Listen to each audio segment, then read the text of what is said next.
हर हर महादेव, देवों के देव महादेव के चरण में प्रणाम करता हूँ।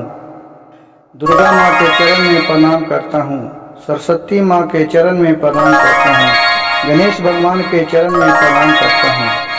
गुरु भाई गुरु बहनों के चरणों में प्रणाम करता हूँ। एक गांव में मोहन नाम का एक व्यक्ति था।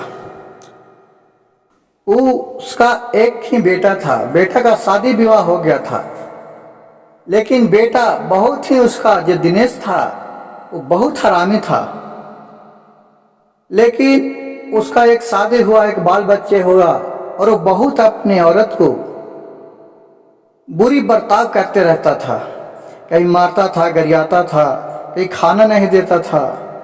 तो दिनेश की औरत रूस के अपने भाग गया और अपने बेटा को साथ में ले चल गया और अपने बेटे के साथ रहने लगा। और फिर इसके यहाँ दिनेश के यहाँ नहीं आया। दिनेश के जो एक बहन थी वो इधर उधर बात चलाने लगा कि मेरे भाभी तो बहुत खचरी है, वो गई है तो मेरे भैया को नहीं लगाती है। जो उनको कहूँ शादी विवाह कर दे कि दूसरा से, अपना कम से कम एक बाल बच्चा हो जाए जिससे अपना जिंदगी अच्छा तरह निभाए। बहुत से सोचे, कैसी करते करते दिनेश का रिश्ता आया और शादी विवाह हो गया।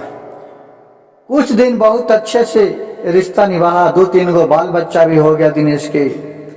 लेकिन वो अपने बुरे स्वभाव को काहे को भूले। वो हर वक्त अपने बीवी को मारते रहती थी और गरियाते रहती थी। एक दिन के बात हुआ कि दिनेश के जो बहन थी अपने घर में शिव चर्चा रखवाए और बहुत धूमधाम से शिव चर्चा हुआ। सब पूजा में भाग लिए, पूजा पाठ संपन्न हो गया और प्रसादी सब खा पी लिए। और उनका जो नज़दीकी परिवार लोग थे उनको कहा कि आप लोग बिना खाना उना खैले नहीं जाइएगा।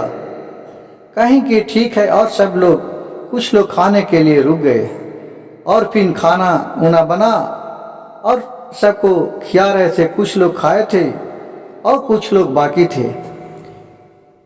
उसी बीच में जे दिनेश का पत्नी थी, उसको दिनेश कुछ लाने के लिए बोला, वो नहीं ला पाई और भूल गया। और फिर आधा घंटा के बाद जाके दिनेश एक अपने औरत को बहुत मारने लगा।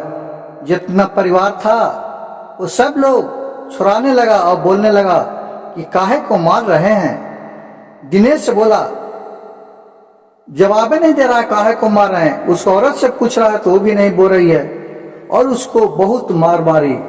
और फिर सब लोग वहां थे, परिवार लोग, वो सब उसको छुड़ाए। ऐसा बर्ताव देखकर उसका बहन बहुत रोने लगी और बोली कि हे शिव गुरु, हे भगवान, हमसे कुछ गलती हो गया होगा जिसको क्षमा कीजिएगा। और सभी परिवार से वो दिनेश का बहन क्षमा मांगी। और फिर दिनेश को सब बुरा भला कहने लगा, लेकिन दिनेश किसी के बात नहीं माने। उसका बहन भी बोली कि भैया ऐसे क्यों कर रहे हैं, लेकिन बहन पर भी बहुत गुस्सा हो गई और बहन के भी बात न मानी। फिर जो खाया था, जो खाया, फिर बहुत लोग उसको ऐसा हो गया था खाना भी नहीं खाया और वहां से चला आया। और उसका जो दिनेश का बहन थी वो बहुत अफसोस करने लगी कि क्या हम सबसे कहूंगी, हम तो अपने भैया को बहुत बुराई करते थे और मेरे भैया सबके सामने आज ऐसा कह दिए। भैया को बहन बहुत समझाया लेकिन दिनेश नहीं समझा। इस कहानी से हमें यह ज्ञान मिलता है कि अपने घर का बुराई अपने किसी के साथ नहीं बताना चाहिए। जिस तरह दिनेश का बहन ने नहीं अपने भाई के बारे में बुराई बताया, लेकिन जो सच्चाई होता है वह एक समय सबके सामने चल ही आता है। भाई गुरु बहन, ये वीडियो अच्छा लगता तो हमारे चैनल के सब्सक्राइब करिए, लाइक करिए और शेयर करिए।